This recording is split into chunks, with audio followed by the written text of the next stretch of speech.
Yo, what is up? It's your boy Blue Ridge Wargaming here with another battle report. So today we have Skaven versus the Nurgle Rotbringers of Chaos. It's going to be a good one. Let's check it out. So today we're going against one of my good buddies, Kane. He's got his own YouTube channel. There will be a link in the description. But this is one of 3 games that we're going to be doing with this type of narrative kind of in play. Right now this is technically game 2. Game 1 was, fairly straightforward. Unfortunately, all we had was a little bit of pictures, so it didn't really translate into really that interesting of a video. Mostly it was just, Skaven, Moulder going against the Nurgle Rotbringers. It did wind up coming down to the wire for sure, but wound up being a pretty much just a win for the Nurgle. Going on to a little bit of the game type, the objective is that there are 3 command points inside of my territory. Way to win is, for me, I have to keep him from having all of them, all 3 points secured.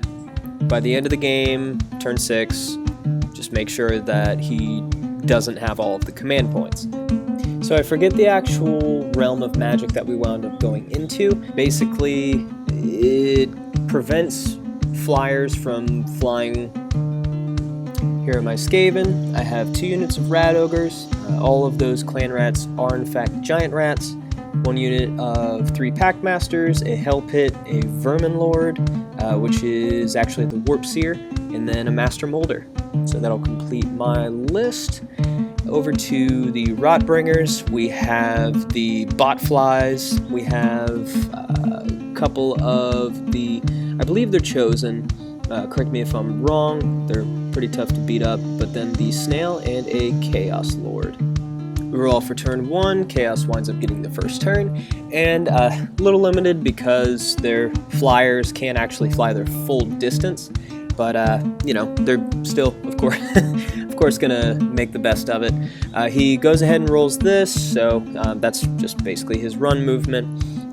Little going ahead of ourselves, but as he's moving everything up, he's kind of keeping everything tight, just moving forward. Eventually he does go on to his magic phase and winds up summoning one of the plague trees. I'm trying to think of the right word for it, but basically he is able to bring out a tree which does benefits to his forces, where it winds up kind of being a little bit dicey if they get close to me. It'll wind up doing a few hits to me if I'm within, I believe, 4 inches of the actual tree. Really cool continuous spell. Something that I wasn't necessarily aware of before playing this particular match. I was under the impression that endless spells, you can only cast 1, but that's cast 1 on a turn, not necessarily forever. So I guess I'm a little bit too used to being Skaven, where something works, but you can kind of really only use it once. But yeah, so if you weren't aware, you can actually just do as many endless spells as you can get off within a game. Of course, you can only cast 1 per turn, but you can just keep them coming. So that's pretty cool for either like the Quicksilver, or if you're familiar with the Doom Bell, or like, some of the Skaven ones. Pretty cool. So he's just moving forward, keeping everybody nice and tight so that they can amass. So we have a little bit of an overview. That was the beginning of his first turn. He just kind of shimmies everybody up. He summons, and also his tree. So going over to my turn, I wind up just kind of shimmying my dudes. Don't really have very many buff spells that are worth it at this point, so pretty much what you see is what you get. Going on to turn 2, turns out that Chaos gets the first turn. So right here he's just kind of checking his range as far as flyers, just trying to make sure that everything is in good proximity, and look at that, he gets another tree. Oh man. So he's just running the full, what was it, a 4-foot table, something like that, maybe a 5-foot table, but he's just summoning trees, buffing his dudes. As soon as the skin is rotten and falling off, he's slapping it back on. Come over to my side for turn 2. He winds up getting a spell off, doing basically a mortal wound to everything within a 3-inch bubble. So he hits my Vermin Lord, he hits my Pack Masters, he hits my Hell Pit, but you know, it doesn't really kill any of them, but I mean, that still definitely hurts, and those little wounds add up. So he's shimmying everybody up, getting prepared for my turn, because he's actually, I believe the only shooting that he actually has is either the behemoth kind of guy that he has in the way back, or the bot flies definitely have his phallus attacks. But yeah, so he shimmies everybody up, tries to keep him nice and tight, gets that wall with anticipation for my second turn.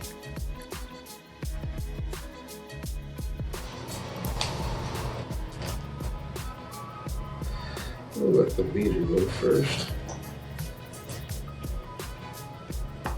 Because they have to tunnel their way through. A little bit of an overview of all the movement, and just kind of showing his masses. I believe right now he is rolling to see if he can run his behemoth guy, tuck him up in there, which worked out well. So we're going over to my turn. It's a little bit faster, but basically I mistakenly was using the previous general handbook, and I thought Mystic Shield was a good idea to put onto my giant rats, which it's not. It's not a good idea. Don't ever put Mystic Shield on giant rats. They do not have an armor save. So with anticipation that I could get a double turn, I don't try to get any extended charges in. I try to keep everybody blocked, but as you can see, he winds up getting turn 3. So okay, it's starting to look a little dicey. So he brings up his snail, basically just to pivot everybody else around, see where the rest of his army is actually able to go. So he runs them up, decent amount. For the most part, I mean, he gets just about everybody up to a charge range, but I was able to stretch my giant rats out in enough of a way, so if he were trying to charge any of my other units, he would kind of have to blow through the giant rats, which, you know, it's not that difficult to do, but you still have to go ahead and do it. So I kind of thought I was making a good choice, considering with the Mystic Shield. I thought that would give me a little bit more of a defense, and unfortunately they're not clan rats. The giant rats, and they don't have an armor save, so it doesn't matter if they reroll armor saves of 1. They just don't have an armor save. But moves everybody up, shimmies up.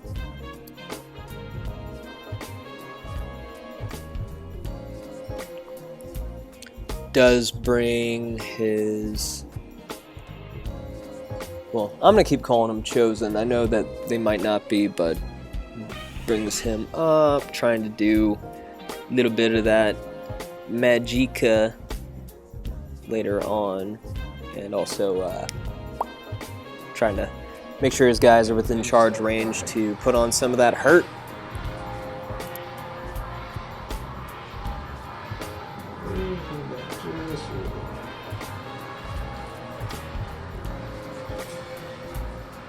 Okay, if I don't use his fly movement, his normal movement is 8. So that's what I'm going to do. I'm going to use his normal movement, so so that he doesn't suffer the penalty for flying. But most things have to fly, they have no choice. So running with him, let's see, he was 12, right? 8, no, that's 14.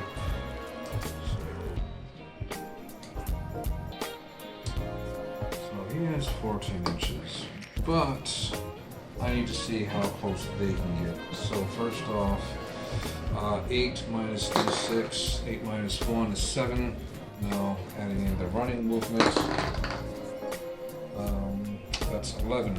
Good, so he has 14, they have 11. I'm moving them first so that he can adjust to them. So, and 1, 2, 3. So the line is there. The battle line. A literal battle line at midfield. They're going to go forward towards the big rats.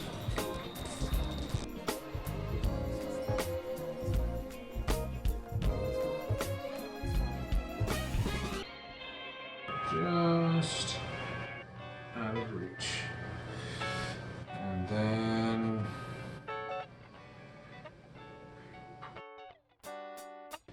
8 inches.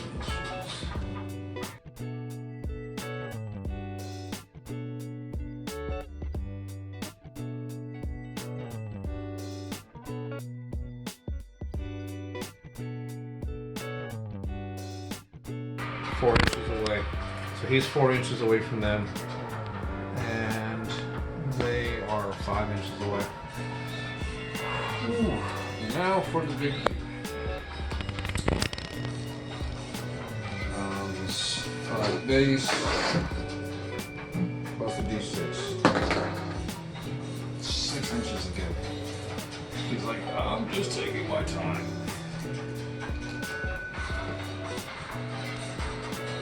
Don't rush me, okay?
Actually, no. I'm gonna make sure he's within 21 inches. If he's within 21 inches, it's his. Yep, it's his.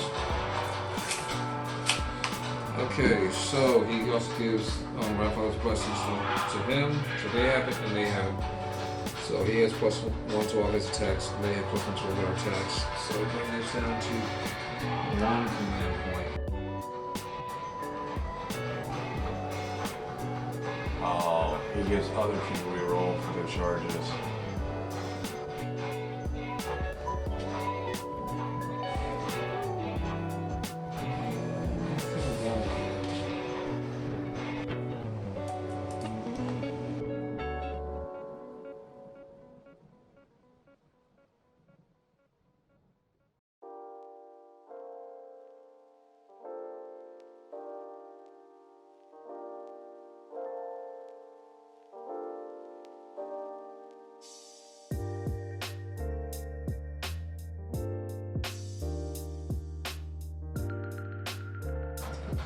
These guys are 22 and you're on 25. So that's 2 ranks.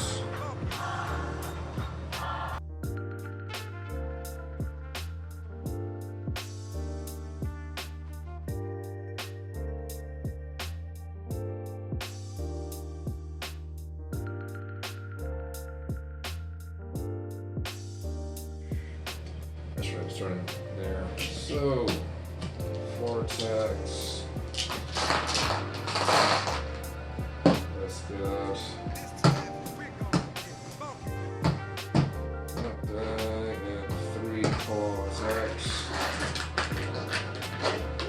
So is this an activation or is this a pre? Oh, just his normal attacks. Okay.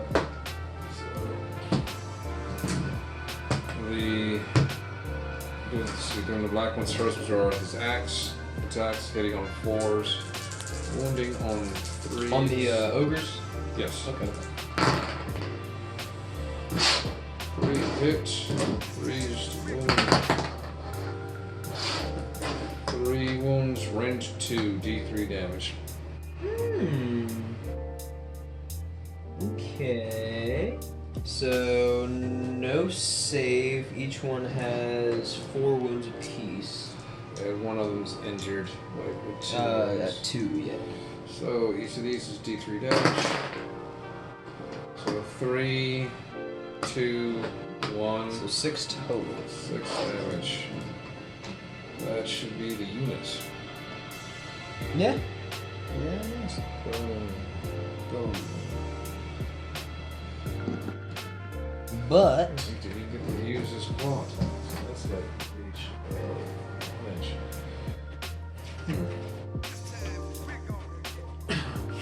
Do they have something when they explode, or you're going to go for your special ability? To it's see if they come back? it's that 4 up, yeah. So it's been a command point for that? 6? Yes. So and do you automatically get 1 command point each turn? When it started your turn, yes. Okay, and then the roll is for an additional 1. Correct. Okay, so that means that I have And 3 instead of 1. whenever you use a command ability, you spin a command point. Okay. Taken from what you currently have. Okay, so I should have 3 instead of 1, which means that since I used it, I go down to 2. Yep. However, did you use any of his command points? Because he gave you 1 extra point, so you should be at 4 minus 1 is 3. Okay. Yeah, because I haven't used any of his command points since he's not the general. Oh, he doesn't have to be the general.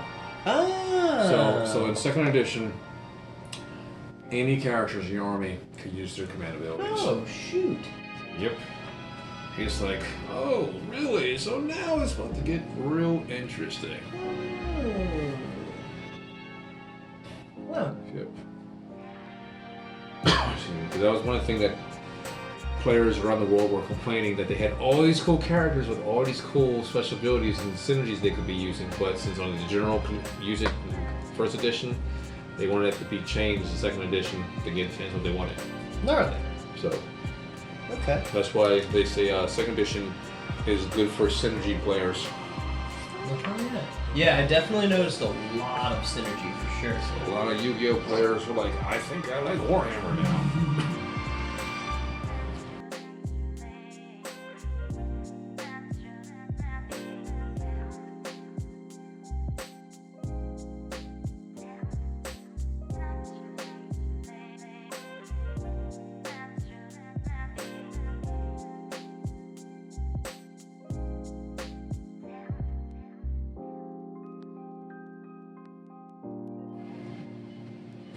If I do what I was originally thinking, I could do a pollen move. It gives me 3 inches, which is going to stun me 2 units with the plague drones. Which is going to bring them, that gigantic unit, into combat. Plague drones are very resilient, and they got a lot of fucking attacks.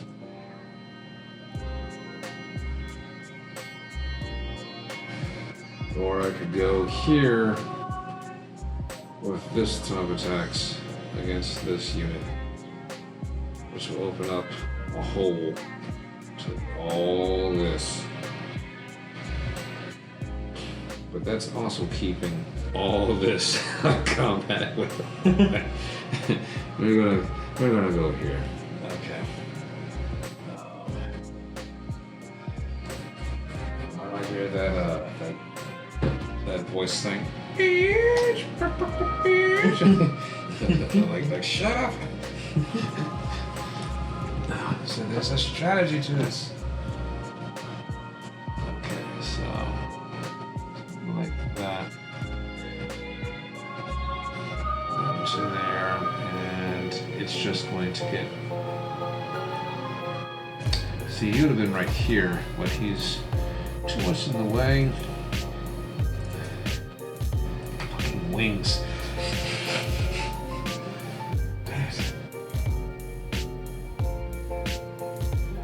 These wings and things, like even if even if I turn him around, then like the rest of his wings are in the way. His wings or the axe or his fingernails. They're like, this is for your own protection. Stay behind me.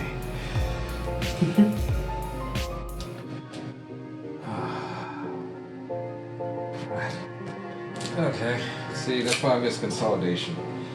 I so miss consolidation for Warhammer. To see. Because then it's like, alright, you defeat these guys, now we're going to move into a better set position to do what we need to do, or we can fall back a little bit, go decide things. And figure it out. And now it's like, alright, you beat them and you're there. You're there. It's like, okay.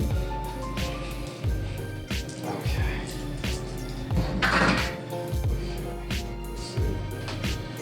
Okay, plague drones. Okay. So first things first, we're going to go with this one, which is technically that unit. What? That is the Plague Bringer. The leader is Plague Bringer. Add 1 to the attack characteristics of the Plague Sword. And they also have his blessing on them, which gives them another extra attack, and Locus of Contagion to add 1 to the attack characteristics of this unit's weapons while it's within 7 inches of frame. Oh, they had an extra shooting attack! Fuck. Oh well. Okay. Yeah, they would be throwing double the heads. Alright, okay, so we're going to do the Plague Swords first. Go back to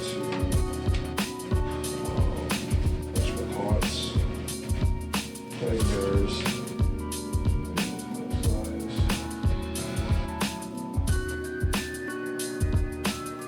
Okay, so that's they don't have the Plague Sword effect.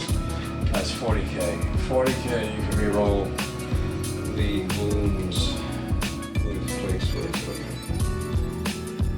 Alright, so 1, 2, 3 normal, and then he adds to that 4, 5, 6. He adds to that 7, 8, 9, and then 1 more for the leader is 10. However, 1 more because of that range, and which means it's 1, 2, 3. So 3 attacks for him. 4 attacks. Yeah, 4 attacks for him. Okay. With the Plague Sword. So 4 attacks with the sword. It's a big unit. Hitting on 4s, wounding on 3s. How many 3s? 2. Normal saves. No saves. So, 2 wounds. Now, the Pinsal Phoboctus, they could have just had to find a fancy name to say to slap you with their penis. Because really, when you look it up, the stuff really is the reproduction part. I'm like, wow, y'all just got disgusting for no apparent reason. So 3 base. Dangerous. Plus 1 from plus 1 from the other guy. That's 5 attacks hitting on 3s. This is wounding on 4s. 2 normal saves. They have no saves at all? Nope. Oh. Okay. Venomous Sting. 3 attacks. Hitting on 4s, wounding on 3s, doing 1d3 damage.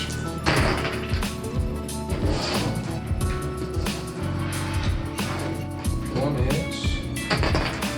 1 wound. D3 damage. 3.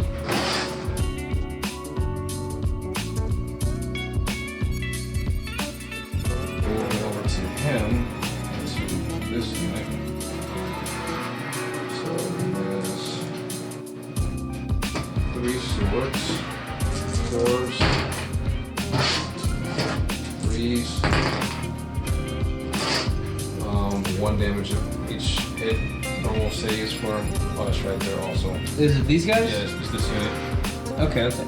And it was 3 of them, or 2? Okay. So 2, and then reroll 1s, because that's what Mystic Shield is now? Yep. Oh, but wait, they don't even have an armor save. So You were probably thinking they were clan rats when you did it. well, no, I was thinking, it Oh, did. that's right, the plus Yeah, 1 gave them. yeah. So, gotcha. Okay, well, 2 again.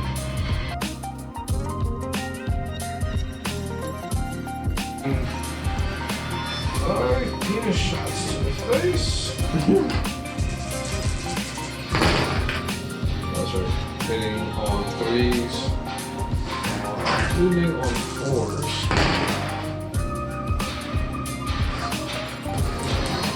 4 wounds. And that To the was same unit. Yeah, this is incidental, so I'm doing all his attacks into this unit.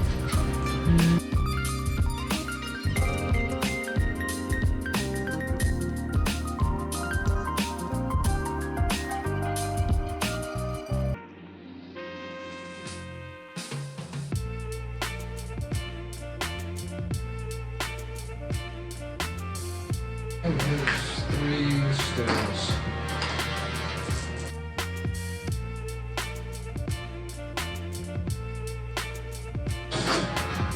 And now I'm eating 3s.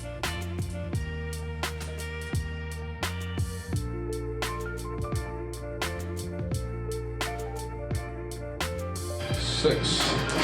same unit? Yep.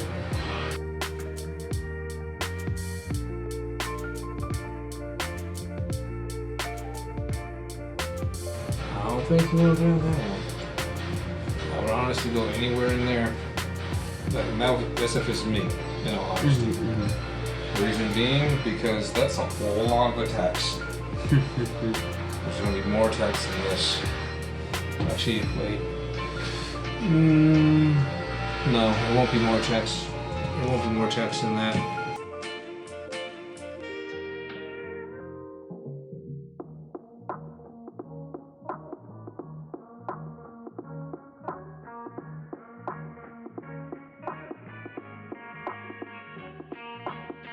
Wait. There was 6 on that. Okay. Coherency. Okay, yeah, we're good. Okay, and now your next activation.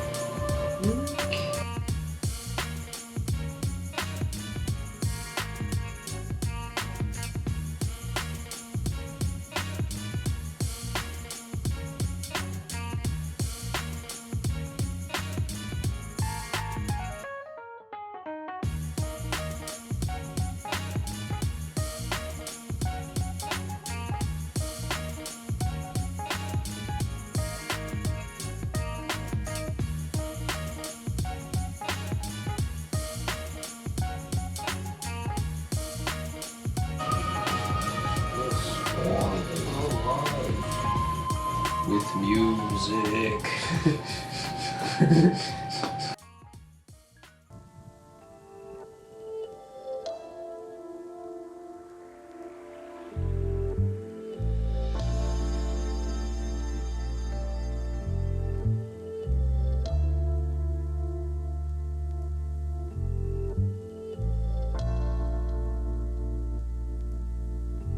It sucks because some of them are like stuck together. I'm like trying to mush them in there, but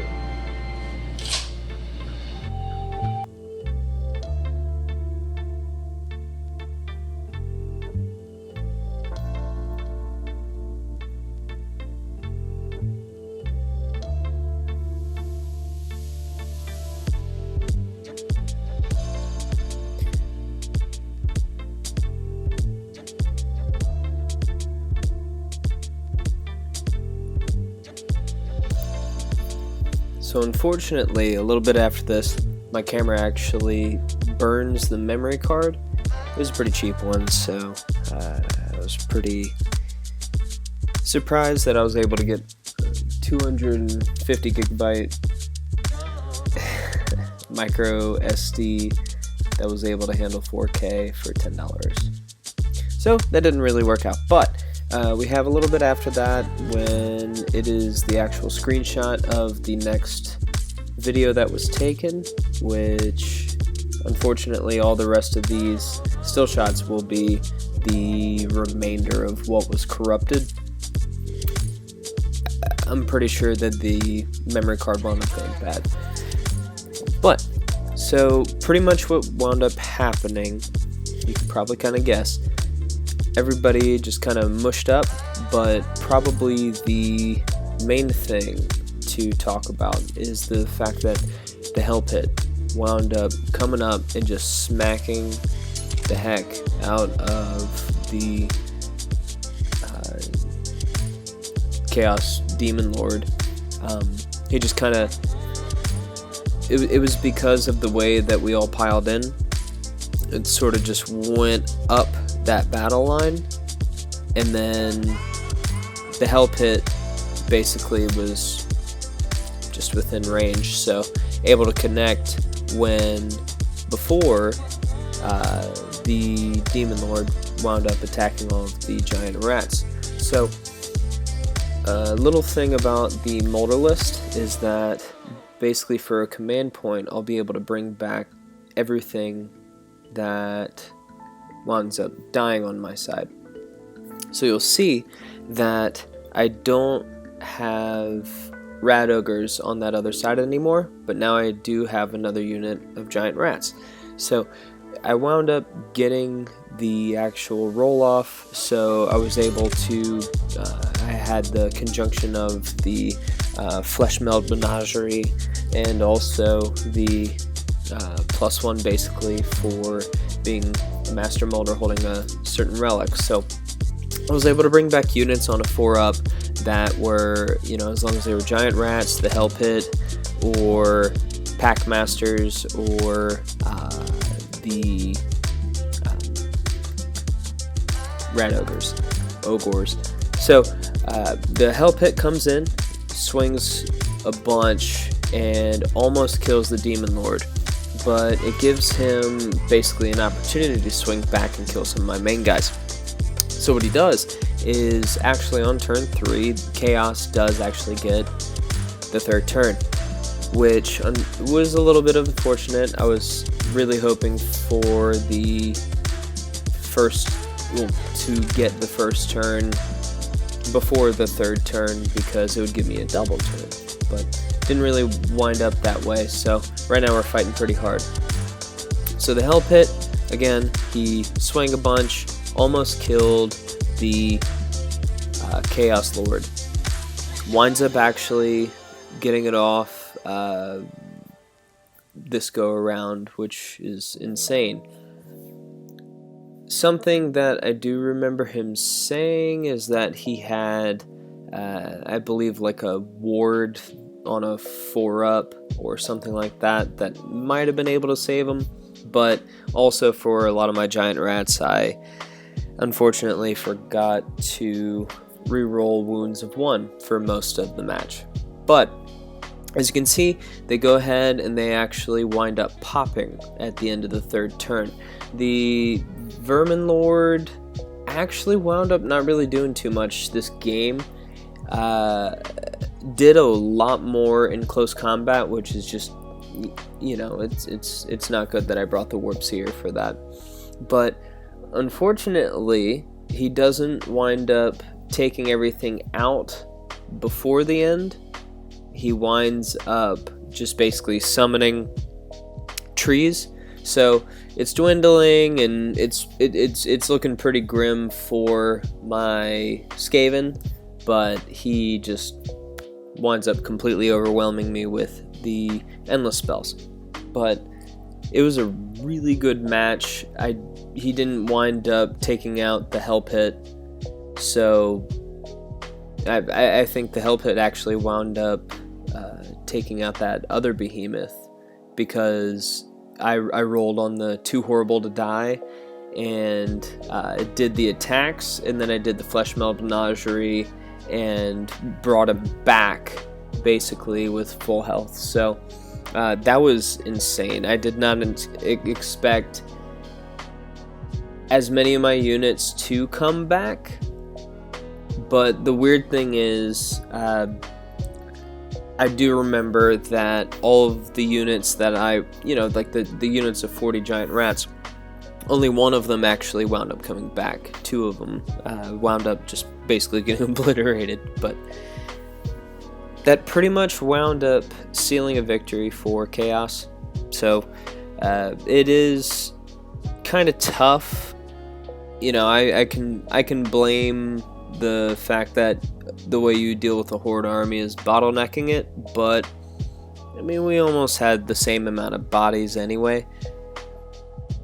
So, I'm pretty sure if instead of a Warp Seer, if I went with another type of Vermin Lord, or if I just filled that void with even more giant rats, another Hell Pit, something like that, it would have definitely turned out a little bit differently, especially with the help of the Flesh Meld Menagerie synergy, because that's so invaluable. It's crazy. I mean, the Warp Seer did his job, and he got me enough command points so that I could just keep bringing things back.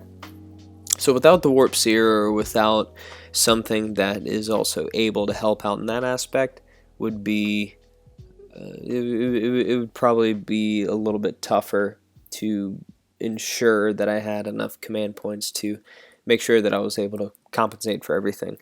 Something that I definitely didn't do is I didn't augment my rules very much this game, and that's just something that I'm going to be doing a lot more in the future. Not a lot, but definitely going to remember that that is actually a legitimate thing, and it's not just house rules. So, wound up being a win for the Nurgle Rotbringers. I'm going to say that for my side, the Skaven, MVP, definitely the Hell Pit. The second would be the Giant Rats, and then just the Rat Ogres. The cool thing about either Giant Rats or Rat Ogres, one of them gets basically just ignored, so then the other one just connects, and that's great. And then with the Flesh Meld, it's just perfect. For him, MVP, definitely the fact that he could summon those trees. They counted as an actual unit, so that's why he was able to cover so much ground so fast, as far as the objective points are concerned. Then his plague flies, bot flies, I'm spacing on the name right now, but they were pretty intense. They got up in there and they wound up surviving until the end. I think I was only able to kill like 1 or 2 of them, so that was intense. And just, he still had magic supremacy. That's a huge issue with running a big Moulder list, is you just don't have magic. And then if you do bring magic, you lose the synergy, so it's pretty tough. But I really like Moulder, and I'm excited for what's to come. Alright, y'all. Thanks for watching. Keep on wargaming.